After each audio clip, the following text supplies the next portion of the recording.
রাসূলুল্লাহ সাল্লাল্লাহু আলাইহি ওয়াসাল্লাম হাদিসের মধ্যে কথা স্পষ্ট বলছেন, নামাজকে যে বিলম্ব করে সর্বদা এই অভ্যাস বানায় নেয়, ওই নামাজ মুনাফিকের নামাজ। কসম আল্লাহ, নবীজি বলছে 3 বার, তিলকা সালাতুল মুনাফিক, ওইটা মুনাফিকের নামাজ, মুনাফিকের নামাজ, মুনাফিকের নামাজ। ইয়ারকুবু হাত্তা তাগরুবা শামস, আসরের উদাহরণ দিছে নবীজি, আসরের নামাজে যে সে অপেক্ষা করতে থাকে, নিজের ব্যস্ততায় লিপ্ত থাকে, হাত্তা তাগরুবা শামস, এমনকি সূর্য ডুবার মুখোমুখি হয়ে যায়। হাত্তা কানাত বাইনা কারানাই শাইতান, সূর্য তখন শয়তানের 2টা শিংয়ের মাঝখানে চলে আসে, সূর্য ডুবার কাছে। কামা ফানাক্কারা আরবাআন লা ইয়াযকুরুল্লাহ ইল্লা কালিলা, সে তখন দাঁড়িয়ে 4 রাকাত আসরের নামাজের নামে সূর্য ডুবার মুহূর্তে মুখোমুখি সময়ে 4টা ঠোকর মারে। এত দ্রুত পড়ে যে যেন 4টা কি মারছে, ঠোকর মারছে। লা ইয়াযকুরুল্লাহ ইল্লা কালিলা, আল্লাহর তাসবিহগুলো, জিকির, নামাজের বিষয়গুলো ঠিক মতো আদায় করে না, সামান্যই, যত সামান্য। সুবহানাল্লাহ সুবহানাল্লাহ, বুঝেন না? আত্তাহিয়াতুল্লাহ সালাতু তাইয়্যিবাতু আসসালামু আলাইকুম ওয়া রাহমাতুল্লাহি ওয়া বারাকাতুহু, আসসালামু আলাইকুম ওয়া আলা ইবাদিল্লাহি সালিহিন, সাল্লাল্লাহু আলাইহি ওয়া সাল্লাম, মুহাম্মাদুর আবদুহু ওয়া রাসূলুহু। উড়াই লেলো আর কি। 4 রাকাত নামাজ 1.5 মিনিটে শেষ, 2 মিনিটে শেষ। আল্লাহর নবী সাল্লাল্লাহু আলাইহি ওয়াসাল্লাম বলেন, ওই নামাজ মুনাফিকের নামাজ। কার নামাজ? মুনাফিকের নামাজ, মুনাফিকের নামাজ। কোরআনুল কারীমে আল্লাহ তাআলা বলছেন, মুনাফিকের 1 নম্বর চিহ্ন আল্লাহ তাআলা কোরআনে বলছে, মুনাফিকের প্রথম পরিচয় কি? কোরআনে বলছে আল্লাহ, ওয়া ইযা কামু ইলাস সালাতি কামু কুসালা, মুনাফিকের প্রথম চিহ্ন যারা নামাজ পড়ে অলস ভাবে। নামাজ পড়ে না, তাকে কথা বলেন না, পড়ে কিন্তু কিভাবে? অলস, অলস ভাবে। আল্লাহ বলছে কোরআন, ইন্নাল মুনাফিকিনা ইউখাদিউনা আল্লাহ ওয়া হুয়া খাদিউহুম ওয়া ইযা কামু ইলাস সালাতি কামু কুসালা। এজন্য প্রিয় ভাই আমার, বাপ আমার, আমরা আপনাদের কাছে অনুরোধ করি, 1 নম্বরে যারা নামাজ ছেড়ে দেন, নামাজ পড়েন না, নওজোয়ান ভাই, বাবা, ব্যবসায়ী, দোকানদার, সামান্য দুনিয়ার জন্য, সামান্যটুকু এই ব্যস্ততার জন্য টোটালি নামাজ ছেড়ে দেন যারা, আপনি কিন্তু মানুষের কোনো কাতারে, আপনার পরিচয় ইনসানের কাতারে ওঠে নাই, আপনি মানুষের কাতারে আসেন না। আল্লাহ তাআলা এই কপাল দিয়েছেন, আমি সব সময় বলি এটা, এই কপাল পৃথিবীর উপার্জনের কোনো কাজে লাগে না। মানুষের হাত, পাও, মানুষের ব্রেন, দিমাগ, চোখ, কান, এগুলো মানুষ বিভিন্ন উপার্জনের বিভিন্ন কাজে হাত দিয়া ধরে, পাও দিয়া হাঁটে, ব্রেন দিয়া ভাবে, চোখ দিয়া দেখে, কান দিয়া শুনে, তাহলে তার উপার্জনের কোনো না কোনো কাজে এগুলো লাগে। কিন্তু এই কপাল পৃথিবীতে কামাই রোজগারি, বাজার, ব্যবসা, চাকরি, কৃষি, ক্ষেত, খামার, পড়া লেখা, লেখা, কোনো কিছুতে কপালের কোনো আলাদা কাজ নেই। তাহলে কপাল এটা আল্লাহ তাআলা কেন বানাইলেন? আল্লাহর কসম, রব্বে করিম, কপাল শুধুই সেজদার জন্য বানাইছে। অতএব যার কপালে সেজদা নাই, তোর কোনো কপালে নেই। তোর কপাল মন্দ না তো কার কপাল মন্দ? তোর কোনো কপালে না, তোমার কোনো কপালে নাই, কারণ কপাল আল্লাহ তাআলা বানাইছেন শুধু সেজদা। এজন্য সেজদা বলে কাকে? আরবিতে ওয়াদউল জাবহাতি আলাল আরদ, সেজদা বলাই হয় জমিনের মধ্যে কপাল রাখা। জমিনের মধ্যে কি রাখা? কপাল রাখা, এটারই কি কয়? সেজদা। তার মানে সেজদা আর কপাল অঙ্গাঙ্গি ভাবে কি? অতএব এই ছোট্ট সময়ে প্রথম কথাই, নামাজ ত্যাগ করার কোনো সুযোগ ইনসানের নেই। আমরা মুসলমান পরিচয় দিয়ে, মুমিন পরিচয় দিয়ে নামাজ ত্যাগ করার কোনো সুযোগ নেই। আর আদাউস সালাহ, নিকৃষ্ট মন্দ প্রজন্ম, মন্দ জেনারেশন, মন্দ উত্তরসূরি, এর প্রথম চিহ্ন হলো যে নামাজ নষ্ট করে। আর নামাজ নষ্ট করার প্রথম চিহ্ন হলো যে নামাজকে সর্বদা বিলম্ব করে। নামাজকে সর্বদা কি করে? 2 নাম্বার, নামাজের মধ্যে 4টা জিনিস আছে। নামাজের ফারায়েজ, নামাজের ওয়াজিব আছে, নামাজের সুন্নত আছে, নামাজে মুস্তাহাব আছে। আছে কি না বলেন না কেন? যেমন দাঁড়ানো, এটা ফরজ। যেমন রুকু থেকে সোজা হয়ে দাঁড়ানো ওয়াজিব। 2 সেজদার মাঝখানে স্থির হয়ে বসা, এটা ওয়াজিব। রুকু করা এটা ফরজ, সেজদা করা এটা কি ফরজ। তাহলে এরকম কিছু ফরজ আছে, কিছু ওয়াজিব আছে, কিছু কি আছে সুন্নাত আছে। তাসবিহগুলো পড়া সুন্নাত, তাইলে সুন্নাত আছে। তাহলে এরকম ফরজ, ওয়াজিব, সুন্নাত, মুস্তাহাব, এগুলো মানে রুকু, সেজদা, তাসবিহ, সূরা, কেরাত, এগুলো যথোপযুক্তভাবে, সঠিকভাবে, পরিপূর্ণভাবে আদায় যে করে না, সে তার নামাজকে নষ্ট করে, সে নিকৃষ্ট মানুষ, সে মন্দ লোক, সে মন্দ উত্তরসূরি। রুকু তো দেয় সোজা হইয়া দাঁড়ায়, সেজদা তো দেয় মাথা একটু উঠাইয়া আরেকটা সেজদা, নামাজ তো পড়ে কিন্তু সূরা অশুদ্ধ, দোয়া কালাম অশুদ্ধ, তাসবিহগুলো অশুদ্ধ। 40 বছর 60 বছরে এই বিবেকে এটাও জাগলো না যে আমার 4টা সূরা ঠিক করা দরকার। কি মুসলমানের আমার রীতিমতো ওই মানুষটারে বড় আশ্চর্য। আমার সবচেয়ে পৃথিবীতে অবাক করা যে কয়েকটা বিষয়, এর মধ্যে এইটা একটা লাগে যে বেটা এটা কি বুড়ার এটা, এতে বেটা আজকে 60 বছরও তার বিবেকের মধ্যে এটা ঢুকলো না যে আমি কোরআন শরীফ অশুদ্ধ পড়ি, সূরা কেরাত অশুদ্ধ পড়ি, আত্তাহিয়াতু অশুদ্ধ পড়ি, এটা ঠিক করণ দরকার। এই কথাটা যার ভিতরে বুঝে আসে নাই, তার মতো প্লাস্টিক আর কেউ হইতে দুই রে আকামলা বেটা বাক্য তুদা হুদা ফালতু লোক, একেবারে ফালতু লোক। কিসের মুসলমান বেটা তুমি? 40 বছরে তোমার বিবেকের মধ্যে এই কথাটা ঢুকলো না? বোকা মানুষ, পিঠা ভাত খাও তুমি। কার ওয়াজ শুনলে এতদিন ধরে? এত ওয়াজ, এত নসিহত, এত জুমার বয়ান, 40 বছর ধরে, 30 বছর ধরে, 20 বছর ধরে মিয়া ইমাম সাহেবের মাগরিবের, এশার নামাজ, ফজরের নামাজের সূরা কেরাত সে তো শুনে, তো তার তো এটা বিবেকে আসা উচিত, কিন্তু হুজুরে কেমনে পড়ে আমি পড়ি কেমনে? এই কথাটাও যদি আমার বুঝে না আসে, তো এটা বুঝে আসবে কোন দিন? এই মামুলি কথা যে কমপক্ষে চলনসই যেটুকু হলে আমার নামাজ হবে, এতটুকু শিখি। 4টা সূরাই ঠিক করি, আলহামদুলিল্লাহ সূরাটাই ঠিক করি, আর তাহিয়াতুটা আমার সারা জীবনের কাম, এটা ঠিক করে ফেলি। দোয়ায়ে কুনুত আমার সারা বছরের কামে লাগবে, দোয়ায়ে মাসুরা আমার সারা বছরের কামে লাগবে, এটা ঠিক করি। এতটুকু হইলেও তো হইতো না, এটার কোনো পাত্তাই দেয়, পাত্তায় দাদা কইছে বানতাম দান, বানতে আসি ও দাদান। ও দাদান মানে ভিজা দান, আগের দিনে ডেকিতে ধান বাইন নেই তো। তাইলে এইটা কোনো যে আমি যেটা পড়তে আসি হুজুর এটাই পড়তে আসি, এটা ভুল হোক শুদ্ধ হোক, যেমনে আছে এমনে, আমি কোনো ঠিকঠাক করার কোনো দরকার নাই। এই মানসিকতা ত্যাগ করা উচিত। আল্লাহ আমাদেরকে তৌফিক দান করেন, নামাজ সুন্দর করেন, নামাজ সুন্দর, নামাজ সুন্দর করেন। মান আকামাহা ফাকাদ আকামাদ্দীন। আল্লাহ নবী সাল্লাল্লাহু আলাইহি সাল্লাম বলছে যার নামাজ ঠিক হলো তার পুরো দিন ঠিক হলো। কেউ যদি নামাজ সুন্দর করার জন্য, মানে নামাজ সহি শুদ্ধ, রুকু সেজদা সুন্নাত মোতাবেক কেমনে আদায় করতে হয় এটা সুন্দরভাবে শিখতে চান, আমার সাথে যোগাযোগ করবেন। আমি আগামী মাসের 1, 2, 3 খুলনা যাব, আমার খুলনার হজরতের কাছে থাকবো, ওইখানে শায়েখের কাছে, ওইখানে ওলামাদের ইজতেমা হবে, আপনাদের সাথে নিয়ে যাবো।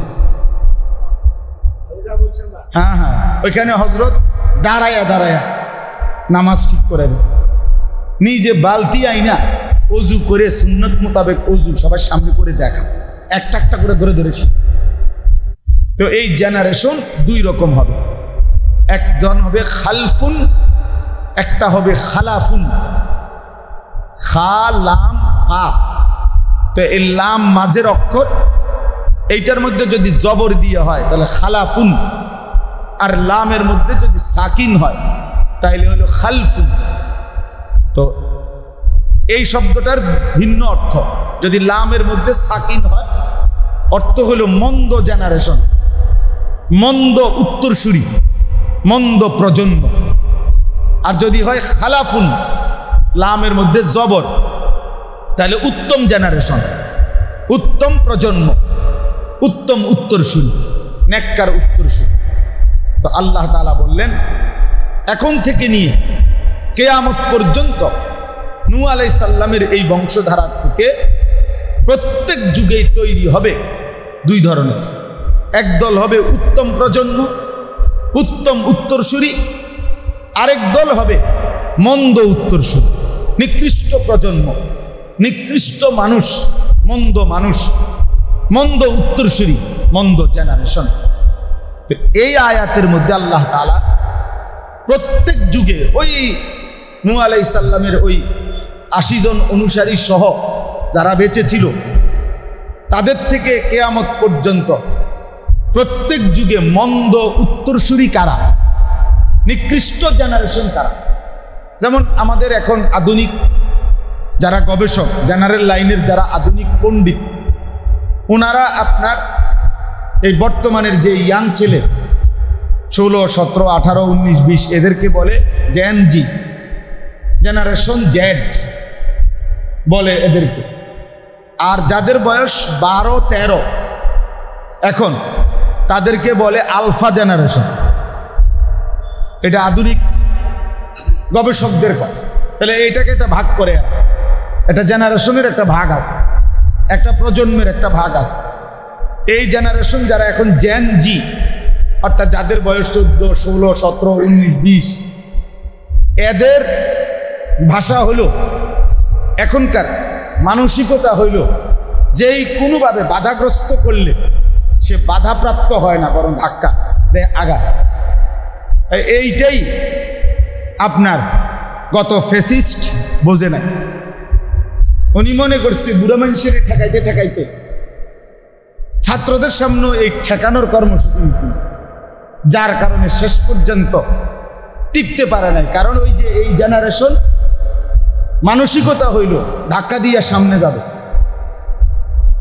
সামনেই যাবে, পিছনে হটবে না। অন্যদেরকে যেমন সামান্য ফাঁকা আওয়াজ করছে, গুলি করছে, সব সুরসুর করে দৌড়ে বাইকে গেছে। এটা ছিল হয়তো আজ থেকে যাদের 40 বছর 60 বছর বয়স ওনারা। কিন্তু এই প্রজন্মের 18, 20, 25 বছরের ছেলেরা, কিশোর কিশোরীরা, যুবকরা, যুবতীরা পিছপা হয় না, এইটা ওনারা বুঝেন। এই জন্য শেষ পর্যন্ত নিজে অনুসারীদেরকে নিয়ে পলাইতে হয়েছে। এবং এখনো যত রকমেরই দুরভিসন্ধি করুক দেশে, কিন্তু এই প্রজন্মের কাছে আর কুলাবে না, এই জেনারেশনের কাছে আর কি করতে পারবে না, কুলাতে পারবে। যেই হোক সে, যেই দলেরই হোক, জোর জবরদস্তি, হত্যা, খুন, অন্যায়, জুলুম, নির্যাতন করে এখনকার জেনারেশনকে কেউ থামাইতে পারে। এটা বাস্তব, এটা সময়ের ভাষা বুঝা, বর্তমান ভাষা বুঝতে হবে। তাইলে বুঝাইতে চাইলাম, ঠিক আল্লাহ তাআলা বললেন প্রত্যেক যুগে একটা জেনারেশন হবে মন্দ, একটা জেনারেশন হবে উত্তম। তো এখানে মন্দ জেনারেশন কারা, আল্লাহ তাআলা সেটা বলছেন, ফাখালাফা মিন বাদিহিম খালফুন, অতঃপর উত্তরসূরি হিসাবে আসবে খালফুন, একটি মন্দ প্রজন্ম সবসময় থাকবে। ওই যে বললাম খালফুন, লামের মধ্যে কি সাকিন, অতএব এটা কি মন্দ প্রজন্ম, নিকৃষ্ট জেনারেশন। তো আল্লাহর কোরআনের ভাষায় এই তোমরা যারা কিশোর যুবক এবং মাঝ বয়সী, আমাদের এর মধ্যে কারা নিকৃষ্ট মানুষ, এখান থেকে এটা চিহ্নিত করার কোরআনের ভাষায় এই যে আল্লাহ এখানে বলছেন যে কারা এখান থেকে নিকৃষ্ট জেনারেশন কারা, মন্দ প্রজন্ম কারা, এই সমাজের মন্দ মানুষের মন্দ উত্তরসূরি, পূর্বপুরুষের মন্দ উত্তরসূরি কারা। আল্লাহ তাআলা বলছে দুইটি বদ অভ্যাস যাদের মধ্যে আছে তারা নিকৃষ্ট প্রজন্ম, মন্দ উত্তরসূরি। দুইটি বদ অভ্যাস আছে যাদের মধ্যে। এক, আদাউস সালাহ, যারা প্রতিনিয়ত নামাজকে নষ্ট করে দেয়, ওরা নিকৃষ্ট, ওরা অসভ্য, ওরা অভদ্র, ওরা মন্দ, ওরা মন্দ জেনারেশন। আদাউস সালাহ, যারা তাদের নামাজকে নষ্ট করে দেয়। আচ্ছা, এবার আসেন, আমি সময় কম এই জন্য কোনো ভূমিকা ছাড়াই কথা শুরু করলাম। যা বলার মুফতি বেলায় ভাই তো বলছি, আমি আসছি, অংশগ্রহণ করছি নবীনগর, আলহামদুলিল্লাহ আজকেও বললাম। আমি যতবারই নবীনগর আসছি আল্লাহর মেহেরবানি কোনো সময় টাইম মতো আসতে আসছি। আমার মনে হয় না আমার এই রেকর্ড আছে, সব সময় আমার দেরি হয়। কেন যে দেরি হয় আমি বুঝি না। শুধু এই রোডটা সেই দেবিদ্বার থেকে এই পর্যন্ত, এখানে আইসো আপনার একটা গাড়ি সেনাবাহিনীর এটা আজ্ঞায় এই এখন অর্থাৎ সারাটার রাস্তাই যায়, সারাটা ঝামেলা। 4:07 যখন বাজে তখন আমি দেবিদ্বার, তাহলে সেই হিসেবে তো আমি 5:15 এখানে কি পাওয়ার কথা, জামাত পাওয়ার কথা। মালাই বাঙ্গরা এসে তো নামাজ পড়ছে। যাই হোক, তো এই জন্য বললাম এখানে বুঝার বিষয় হলো ভাই, আল্লাহ তাআলা বলেন নিকৃষ্ট একটি প্রজন্মের নিকৃষ্ট মানুষ, একটি সমাজের একটি সময়কালের নিকৃষ্ট মানুষ হলো তারা 1 নম্বরে যারা নামাজ নষ্ট করে দেয়। এখানে তাফসীরের মধ্যে স্পষ্ট আছে, ওয়ালাইসাল মুরাদ আন্নাহুম তারাকুস সালাহ। তাফসীরের মধ্যে লিখছে যে এখানে এর দ্বারা উদ্দেশ্য এটা নয় যে তারা নামাজ টোটালি ছেড়ে দেয়, এরা না। যারা টোটালি নামাজ পড়েই না এরা নিকৃষ্ট মানুষ না, এরা মন্দ মানুষ নয়, যে যারা নামাজই পড়ে না। কথা বুঝেন না হাদিসে? এরার আলোচনা না এখানে। যারা টোটালি নামাজ পড়েই না এদেরকে কোনো প্রজন্মের উত্তম তো নাই, নিকৃষ্টও না, এরা কোনো মানুষও না, মানুষের জাতও না, ওর কোনো আলোচনাই না। ও একেবারেই হিসাবের বাইরে।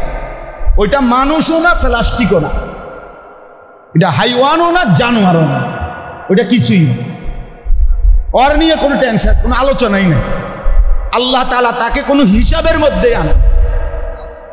এই লিখছে তাফসীর, ওয়ালাইসাল মুরাদ আন্নাহুম তারাকুস সালাহ। এটা উদ্দেশ্য নয় যে টোটালি নামাজ ছেড়ে দিছে তারা নিকৃষ্ট, না, আল্লাহ বলছে এটা না। ওরা কোনো আলোচনাই নাই, ওরা কোন আইটেমে, ওর কোনো আইটেমে নেই, ওর কোনো আইটেমে নেই, ওই অপদার্থের কোনো আইটেমে নেই, ওই অপদার্থের কোনো আইটেম। এই জন্য বেনামাজি কোনো মানুষের কাতারে পড়ে না। যার কপালে সেজদা নাই ওই কোনো ইনসানের কাতারে পড়ে, ওই কোনো মানুষের কাতারে পড়ে। উলাইকা কাল আনআম, ওইটা চতুষ্পদ জন্তুর কাতার, অথবা তার চাইতে নিকৃষ্ট। তাকে নিয়ে কোনো আলোচনাই নেই। আলোচনা হলো আদাউস সালাহ, নামাজ পড়ে কিন্তু নামাজকে নষ্ট করে। নামাজ পড়ে কিন্তু কি করে? নষ্ট। এখন নামাজ পড়ে অথচ নামাজ নষ্ট করে কিভাবে? তাফসীরের মধ্যে লিখছে 3 ভাবে। 1, আল্লাযীনা ইউআখিরুনাস সালাহ। প্রথম হলো যারা নামাজ তো পড়ে ঠিক, কিন্তু কখনোই বা সব সময় নামাজকে বিলম্ব করে, যথাসময়ে কি করে না, নামাজ পড়ে। নামাজকে সব সময় তার ওয়াক্তের শেষ মাথায় নিয়ে বিলম্ব করে, অবহেলা করে নামাজ পড়ে, সে হলো আদাউস সালাহ, নামাজ নষ্টকারী, সে নিকৃষ্ট মানুষ। আল্লাহর ভাষা। রাসূলুল্লাহ সাল্লাল্লাহু আলাইহি ওয়াসাল্লাম হাদিসের মধ্যে কথা স্পষ্ট বলছেন, নামাজকে যে বিলম্ব করে, সর্বদা এই অভ্যাস বানায় নেয়, ওই নামাজ মুনাফিকের নামাজ। কসম আল্লাহ, নবীজি বলছে 3 বার, তিলকা সালাতুল মুনাফিক। ওইটা মুনাফিকের নামাজ, মুনাফিকের নামাজ, মুনাফিকের নামাজ। ইয়ারকুবু হাত্তা তাগরুবাশ শামস। আসরের উদাহরণ দিছে নবীজি, আসরের নামাজে যে সে অপেক্ষা করতে থাকে, নিজের ব্যস্ততায় লিপ্ত থাকে, হাত্তা তাগরুবাশ শামস, এমনকি সূর্য ডুবার মুখোমুখি হয়ে যায়। হাত্তা কানাত বাইনা কারনাই শাইতান, সূর্য তখন শয়তানের 2টা শিংয়ের মাঝখানে চলে আসে, সূর্য ডুবার কাছে। কামা ফানাক্কারা আরবাআন লা ইয়াযকুরুল্লাহা ইল্লা কালিলা। সে তখন দাঁড়িয়ে 4 রাকাত আসরের নামাজের নামে সূর্য ডুবার মুহূর্তে মুখোমুখি সময়ে 4টা ঠোকর মারে। এত দ্রুত পড়ে যে যেন 4টা কি মারছে? ঠোকর মারছে। লা ইয়াযকুরুল্লাহা ইল্লা কালিলা। আল্লাহর তাসবিহগুলো, জিকির, নামাজের বিষয়গুলো ঠিক মতো আদায় করে না, সামান্যই, যত সামান্য। সুবহানাল্লাহ, সুবহানাল্লাহ, বুঝেন না? আতাইদুল্লাহ সাল্লাল্লাহু আলাইহি ওয়া সাল্লাম, আসসালামু আলাইকুম ওয়া রাহমাতুল্লাহি ওয়া বারাকাতুহু, আসসালামু আলাইকুম ওয়া আলা ইবাদিল্লাহি সালিহিন, আশহাদু আল্লা ইলাহা ইল্লাল্লাহ মুহাম্মাদুর রাসূলুল্লাহ। পুরাই লেলো আর কি। 4 রাকাত নামাজ 1.5 মিনিটে শেষ, 2 মিনিটে শেষ। আল্লাহর নবী সাল্লাল্লাহু আলাইহি ওয়াসাল্লাম বলেন, ওই নামাজ মুনাফিকের নামাজ। কার নামাজ? মুনাফিকের নামাজ। মুনাফিকের নামাজ। কুরআনুল কারীমে আল্লাহ তাআলা বলছেন, মুনাফিকের 1 নম্বর চিহ্ন আল্লাহ তাআলা কোরআনে বলছে। মুনাফিকের প্রথম পরিচয় কি? কোরআনে বলছে আল্লাহ, ওয়া ইযা কামু ইলাস সালাতি কামু কুসালা। মুনাফিকের প্রথম চিহ্ন যারা নামাজ পড়ে অলসভাবে। নামাজ পড়ে না, তাকে কথা বলেন না, পড়ে কিন্তু কিভাবে? অলস, অলসভাবে। আল্লাহ বলছে কোরআন, ইন্নাল মুনাফিকিনা ইউখাদিউনা আল্লাহ ওয়া হুয়া খাদিউহুম ওয়া ইযা কামু ইলাস সালাতি কামু কুসালা। এজন্য প্রিয় ভাই আমার, বাপ আমার, আমরা আপনাদের কাছে অনুরোধ করি, 1 নম্বরে যারা নামাজ ছেড়ে দেন, নামাজ পড়েন না, নওজোয়ান ভাই, বাবা, ব্যবসায়ী, দোকানদার, সামান্য দুনিয়ার জন্য, সামান্যটুকু এই ব্যস্ততার জন্য টোটালি নামাজ ছেড়ে দেন যারা, আপনি কিন্তু মানুষের কোনো কাতারে, আপনার পরিচয় ইনসানের কাতারে ওঠে নাই, আপনি মানুষের কাতারে আসেন না। আল্লাহ তাআলা এই কপাল দিয়েছেন। আমি সব সময় বলি এটা, এই কপাল পৃথিবীর উপার্জনের কোনো কাজে লাগে না। মানুষের হাত, পাও, মানুষের ব্রেন, দিমাগ, চোখ, কান, এগুলো মানুষ বিভিন্ন উপার্জনের বিভিন্ন কাজে হাত দিয়া ধরে, পাও দিয়া হাঁটে, ব্রেন দিয়া ভাবে, চোখ দিয়া দেখে, কান দিয়া শুনে। তাহলে তার উপার্জনের কোনো না কোনো কাজে এগুলো লাগে। কিন্তু এই কপাল পৃথিবীতে কামাই রোজগারি, বাজার, ব্যবসা, চাকরি, কৃষি, ক্ষেত, খামার, পড়া লেখা, লেখা, কোনো কিছুতে কপালের কোনো আলাদা কাজ নেই। তাহলে কপাল এটা আল্লাহ তাআলা কেন বানাইলেন? আল্লাহর কসম, রব্বে করিম, কপাল শুধুই সেজদার জন্য বানাইছে। অতএব যার কপালে সেজদা নাই, তোর কোনো কপালে নেই। তোর কপাল মন্দ না তো কার কপাল মন্দ? তোর কোনো কপালে না, তোমার কোনো কপালে নাই। কারণ কপাল আল্লাহ তাআলা বানাইছেনই শুধু সেজদা। এজন্য সেজদা বলে কাকে? আরবিতে ওয়াদউল জাবহাতি আলাল আরদ। সেজদা বলাই হয় জমিনের মধ্যে কপাল রাখা। জমিনের মধ্যে কি রাখা? কপাল রাখা। এটারই কি কয়? সেজদা। তার মানে সেজদা আর কপাল অঙ্গাঙ্গি ভাবে কি? অতএব এই ছোট্ট সময়ে প্রথম কথাই, নামাজ ত্যাগ করার কোন সুযোগ ইনসানের নেই। আমরা মুসলমান পরিচয় দিয়ে, মুমিন পরিচয় দিয়ে নামাজ ত্যাগ করার কোন সুযোগ নেই। আর আদাউস সালাহ, নিকৃষ্ট মন্দ প্রজন্ম, মন্দ জেনারেশন, মন্দ উত্তরসূরি, এর প্রথম চিহ্ন হলো যে নামাজ নষ্ট করে। আর নামাজ নষ্ট করার প্রথম চিহ্ন হলো যে নামাজকে সর্বদা বিলম্ব করে। নামাজকে সর্বদা কি করে? 2 নাম্বার, নামাজের মধ্যে 4টা জিনিস আছে। নামাজের ফারায়েজ, নামাজের ওয়াজিব আছে, নামাজের সুন্নত আছে, নামাজে মুস্তাহাব আছে। আছে কি না বলেন না কেন? যেমন দাঁড়ানো, এটা ফরজ। যেমন রুকু থেকে সোজা হয়ে দাঁড়ানো ওয়াজিব। 2 সেজদার মাঝখানে স্থির হয়ে বসা, এটা ওয়াজিব। রুকু করা এটা ফরজ, সেজদা করা এটা কি? ফরজ। তাহলে এরকম কিছু ফরজ আছে, কিছু ওয়াজিব আছে, কিছু কি আছে? সুন্নাত আছে। তাসবিহগুলো পড়া সুন্নাত, তাইলে সুন্নাত আছে। তাহলে এরকম ফরজ, ওয়াজিব, সুন্নাত, মুস্তাহাব, এগুলো মানে রুকু, সেজদা, তাসবিহ, সূরা, কেরাত, এগুলো যথোপযুক্তভাবে সঠিকভাবে পরিপূর্ণভাবে আদায় যে করে না সে তার নামাজকে নষ্ট করে, সে নিকৃষ্ট মানুষ, সে মন্দ লোক, সে মন্দ উত্তরসূরি। রুকুতে দেয় সোজা হইয়া দাঁড়ায়, সেজদা তো দেয় মাথা একটু উঠাইয়া আরেকটা সেজদা, নামাজ তো পড়ে কিন্তু সূরা অশুদ্ধ, দোয়া কালাম অশুদ্ধ, তাসবিহগুলো অশুদ্ধ। 40 বছর 60 বছরে এই বিবেকে এটাও জাগলো না যে আমার 4টা সূরা ঠিক করা দরকার। কি মুসলমান এটা? আমার রীতিমতো ওই মানুষটারে বড় আশ্চর্য লাগে। আমার সবচেয়ে পৃথিবীতে অবাক করা যে কয়েকটা বিষয়, এর মধ্যে এইটা একটা লাগে যে বেটা এটা কি বুড়ার এইটা, এতে বেটা আজকে 60 বছরও তার বিবেকের মধ্যে এটা ঢুকলো না যে আমি কোরআন শরীফ অশুদ্ধ পড়ি, সূরা কেরাত অশুদ্ধ পড়ি, আত্তাহিয়াতু অশুদ্ধ পড়ি, এটা ঠিক করণ দরকার। এই কথাটা যার ভিতরে বুঝে আসে নাই তার মতো প্লাস্টিক আর কেউ হইতে পারে। দুই রে আকামলা বেটা বাক্য তুদা হুদা ফালতু লোক, টাকা একেবারে ফালতু লোক। কিসের মুসলমান বেটা তুমি? আচ্ছা 40 বছরও তোমার বিবেকের মধ্যে এই কথাটা ঢুকলো না? বোকা মানুষ, পিঠা ভাত খাও তুমি। কার ওয়াজ শুনলে এতদিন ধরে? এত ওয়াজ, এত নসিহত, এত জুমার বয়ান, 40 বছর ধরে, 30 বছর ধরে, 20 বছর ধরে মিয়া ইমাম সাহেবের মাগরিবের, এশার নামাজ, ফজরের নামাজের সূরা কেরাত সে তো শুনে, তো তার তো এটা বিবেকে আসা উচিত কিন্তু হুজুরে কেমনে পড়ে আমি পড়ি কেমনে? এই কথাটাও যদি আমার বুঝে না আসে তো এটা বুঝে আসবে কোন দিন? এই মামুলি কথা যে কমপক্ষে চলনসই যেটুকু হলে আমার নামাজ হবে এতটুকু শিখি, 4টা সূরাই ঠিক করি, আলহামদুলিল্লাহ সূরাটাই ঠিক করি, আত্তাহিয়াতুটা আমার সারা জীবনের কাম, এটা ঠিক করে ফেলি, দোয়ায়ে কুনুত আমার সারা বছরের কামে লাগবে, দোয়ায়ে মাসুরা আমার সারা বছরের কামে লাগবে, এটা ঠিক করি। এতটুকু হইলেও তো হইতো না, এটার কোনো পাত্তাই দেয়, পাত্তায় দাদা কইছে বানতাম দান, বানতে আসি ও দাদান মানে ভিজা দান।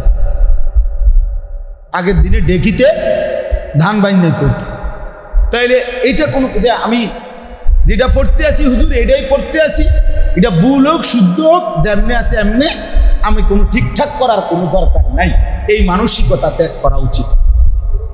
আল্লাহ আমাদেরকে তৌফিক দান করেন, নামাজ সুন্দর করেন, নামাজ সুন্দর, নামাজ সুন্দর করেন। মান আকামাহা ফাকাদ আকামাদ-দ্বীন। আল্লাহ নবী সাল্লাল্লাহু আলাইহি সাল্লাম বলছে যার নামাজ ঠিক হলো তার পুরা দিন ঠিক হলো। কেউ যদি নামাজ সুন্দর করার জন্য, মানে নামাজ সহি শুদ্ধ, রুকু সেজদা সুন্নাত মোতাবেক কেমনে আদায় করতে হয় এটা সুন্দরভাবে শিখতে চান, আমার সাথে যোগাযোগ করবেন। আমি আগামী মাসের 1, 2, 3 খুলনা যাব, আমার খুলনার হজরতের কাছে থাকবো, ওইখানে শায়েখের কাছে, ওইখানে ওলামাদের ইজতিমা হবে, আমাদের সাথে নিয়ে যাবো। হ্যাঁ হ্যাঁ, ওইখানে হজরত দাঁড়ায়া দাঁড়ায়া নামাজ ঠিক করে দেয়, নিজে বালতি আইনা অজু করে সুন্নত মোতাবেক অজু সবার সামনে করে দেখা, একটা একটা করে ধরে ধরে শিখ। কোন আলেমে দিন বিশেষ করে যাইতে চাইলে সুযোগ আছে, যোগাযোগ করবে ইনশাআল্লাহ। বেলায়েত ভাই যাবে তো বেলায়েত ভাইয়ের লোকে যোগাযোগ করবে, একসাথে যাবো ইনশাআল্লাহ। আমাদের সাথে অনেক আলেম যাবে ইনশাআল্লাহ। তো আওয়ামও কেউ যাইতে চাইলে বিশেষ তারও নেওয়া যায়। অজু, গোসল, নামাজ, পাক না পাক আমল শিখবেন, আমল শিখবেন। আমল শিখার জন্য প্রতি বছরে আমরা যাই, এবছরও ইনশাআল্লাহ এই আগস্টের 1, 2, 3 আমরা যাব সেখানে, আল্লাহ তৌফিক দান করেন। 3 নম্বর হলো যে ব্যক্তি নিয়মিত তার জামাত ছেড়ে দেয়, নামাজের জামাত যে ছেড়ে দেয়, এই অভ্যস্ত বানায় নিছে জামাত ছেড়ে দেওয়া। নামাজ কিসে পড়ে না? জামাতে পড়ে না, এই ব্যক্তি নামাজ নষ্ট, এই ব্যক্তি নামাজ নষ্ট করে, এই ব্যক্তিও আদাউস সালাহ এর অন্তর্ভুক্ত, এই ব্যক্তিও মন্দ প্রজন্ম, মন্দ জেনারেশন, মন্দ মানুষের অন্তর্ভুক্ত। নাউজুবিল্লাহ। এই জন্য জামাত ইহতিমাম করা উচিত। রাসূলুল্লাহ সাল্লাল্লাহু আলাইহি সাল্লাম একমাত্র আমল আগুনে পোড়াইয়া দেওয়া কোনো মানুষকে, এটা কখনোই কাম্য ছিল না। জলজ্জন্ত একটা মানুষকে দুনিয়ার বুকে আগুনে পুরাইয়া ফেলবে এটা কেউ চায় না। রাসূলুল্লাহ সাল্লাল্লাহু আলাইহি ওয়াসাল্লামের মতো রাহমাতুল লিল আলামিন নবীও এটা চান নাই। কিন্তু একবার একটি বিষয়ে শুধু তিনি নিজে বলছেন যে আমার মন চায় জামাতে নামাজের টাইমে আমি একজন সাহাবীকে বলি যে তুমি ইমামতি করো, আর আমি রসুল নিজে বের হয়ে আমার কিছু যুবক ছেলে নিয়ে আমি ঘরে ঘরে হাঁটবো, আর সামর্থ্যবান শক্তি সামর্থ্য আছে কোনো কারণ ছাড়া যেই পুরুষগুলো নামাজের জামাতে আসে নাই, আমার দিল চায় আমি রসুল ঘর সহ অগরে শুদ্ধা উহাররিকান্না বুয়ুতাহুম, তাকে ঘর আগুনে জ্বালায়। খুদ রসুল বলছে, বুখারী মুসলিমের হাদিস। আমার মন চায় ওগো ঘর শুদ্ধা আগুনে জ্বালায় ফেলে। হাসরের ময়দানে সেই নবী আপনার আমলনামা দিকে যখন দেখবে বছরের পর বছর নামাজের জামাত নাই, জামাতে নামাজ পড়েন নাই, তখন নবী সাল্লাল্লাহু আলাইহি সাল্লামের কাছে উম্মত যখন বলবে ইয়া রাসূলুল্লাহ সুপারিশের জন্য আসছি, এই যে আমার আমলনামা, আল্লাহর নবী এটা দেখে বলবেন উম্মত জানো না আমি তো তোমারে দুনিয়া থাকতে আগুনে জ্বালাই দিতে চাইছি, এখন সেই আগুনেই পুড়বা, অসুবিধা কি? যাও, আল্লাহ আমাদেরকে মাফ করুন। অতএব ভাইয়া এই তিন জিনিস, এক নাম্বার যে নামাজকে বিলম্ব না করা, দুই নামাজের সমস্ত নিয়ম কানুন সূরা কেরাত দোয়া কালাম নামাজের যত আহকাম সবগুলো সঠিকভাবে নামাজ আদায় করা, তিন নাম্বার নিয়মিত জামাতের সাথে নামাজ আদায় করা। এরা উত্তম প্রজন্ম, এটা যাদের মধ্যে নাই তারা নিকৃষ্ট, তারা মন্দ, তারা অসৎ, তারা সমাজের মধ্যে ঘৃণিত।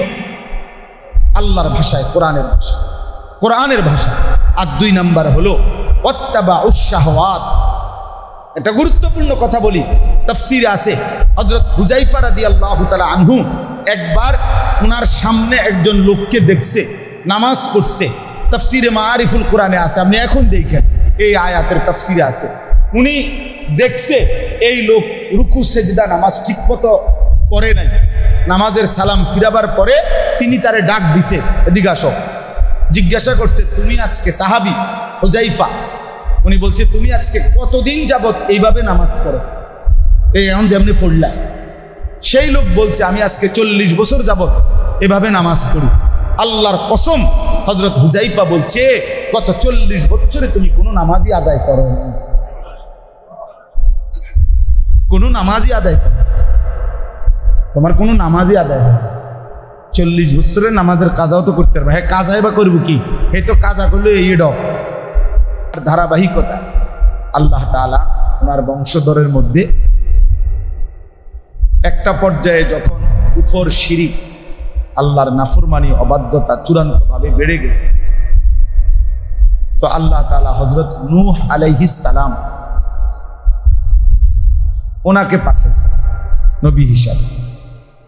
দীর্ঘ 950 বছর একটানা মানুষকে তিনি আল্লাহর দিকে দাওয়াত দিয়েছেন। তিনি যাদেরকে দাওয়াত দিয়েছেন পৃথিবীতে তখন ওরাই শুধু মানুষ ছিল, মানে মানুষের আবাদি এটুকুই ছিল, ওই এটুকু অঞ্চলের মানুষকেই তিনি দাওয়াত দিয়েছেন। একটা পর্যায়ে 950 বছর পরে আল্লাহ তাআলা ফয়সালা দিয়েছেন, নূহ আলাইহিস সালামকে বলে দিয়েছেন ওয়া উহিয়া ইলা নূহ, নূহ আলাইহিস সালামের কাছে আল্লাহ তাআলা ওহী প্রেরণ করলেন যে যে কয়জন ঈমান আনছে আর বাকিরা ঈমান আনবে না,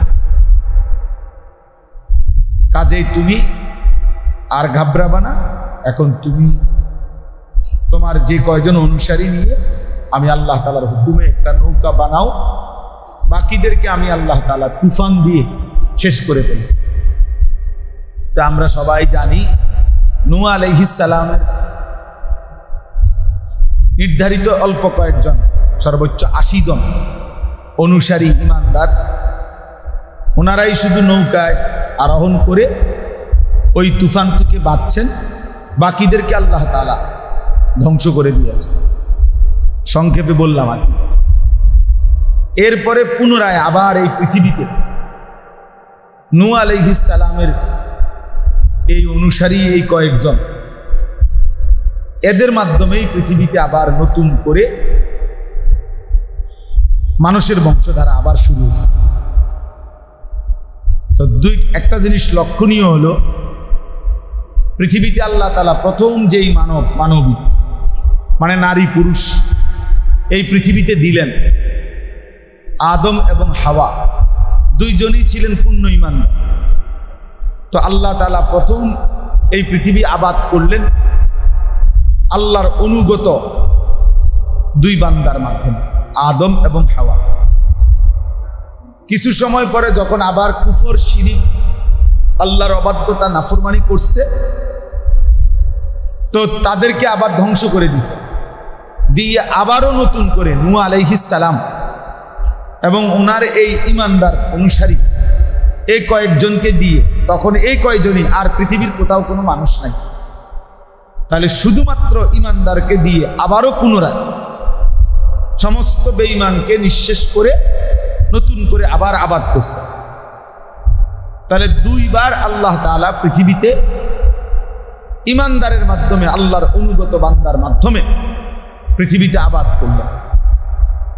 এরপরে আল্লাহ তাআলা বলছেন নূহ আলাইহিস সালামের এই বংশধারা কিয়ামত পর্যন্ত এবার এভাবে চলবে, চূড়ান্তভাবে। আর পৃথিবী থেকে একবারে ইসরাফিলের ফুঁড় আগে মানুষ একেবারে নিশ্চিহ্ন হয়ে যাবে এমন আর হবে না, একেবারে শেষ, আর কেউ নাই এমন হবে না। আর কেউ নাই হবে ওই দিনে যেদিন কিয়ামত, ইসরাফিলের ফুঁড়। এখন আল্লাহ তাআলা বলে দিলেন নূহ আলাইহিস সালামের এই বংশধর, এই ঈমানদার যে কয়জন অনুসারী, এদের থেকে কিয়ামত পর্যন্ত মানুষের যেই ধারা, এই ধারা হবে দুইটা ধারা। কিয়ামত পর্যন্ত যত উত্তরসূরি আসবে, প্রত্যেক পরবর্তীকে বলে উত্তরসূরি, আর আগের ওয়ালারে কয় পূর্বসূরি।